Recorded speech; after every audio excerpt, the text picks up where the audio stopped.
Hi, my name's Hunter Proven. I'm the developer of Phylogeographer, which is a project that takes the Y-fold tree of Y chromosome samples, which are geolocated, and applies an algorithm to calculate a theoretical migration path of different male lineages.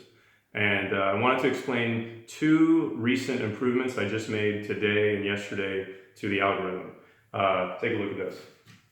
The first improvement is to take into account how much time has elapsed in the various bottlenecks of child lineages when trying to calculate the location of where the ancestor of these lineages may have lived. In this example, there is one group of men, one lineage, which 300 years after the haplogroup root looks like they established themselves in Poland or Czech Republic. And they had a sibling which 1,200 years after the haplogroup root established themselves in Syria and Iraq.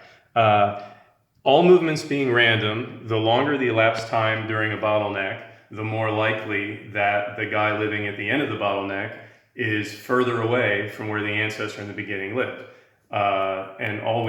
As far as we know, everything is random, so we have to use rules like this. So what I've done, I've implemented using the fourth root of the elapsed time as a weight. So I'm taking wherever this was calculated to be, I apply a weight, which is the inverse of the fourth root of how much time has elapsed. And then here I'm using the inverse of the fourth root of how much time has elapsed here. Second improvement I'm making, or I've already done, is so the first step of the algorithm just does averages of the latitudes and longitudes, starting at the bottom of the tree and working upward recursively. But then I have a next step which looks at where does the parent of any given clade, where had the parent been calculated to be, and then where have all the children of this clade been calculated to be, and it creates a polygon of where all the children were living, and then it says, well, where would the parent have been that sired all these lineages, given that the parent of this parent was coming from somewhere outside. And I thought a straightforward method, which I originally implemented, was find the closest point on this polygon and say that is where the ancestor of all these guys was living.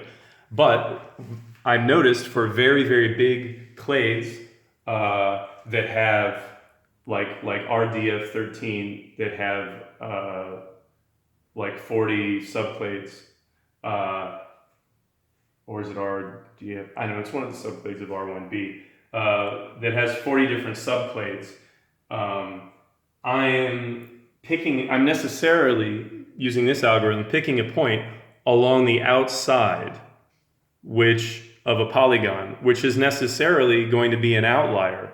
It's more likely that the ancestor was somewhere in the middle, but I think it does make sense to favor the direction from where the parent came from. So now I'm using a weighted average of all the latitudes and longitudes of the child lineages, but I am favoring the point along the polygon that is closer to where the parent came from. So it'll be the centroid moved a little bit in the direction of where the parent came from.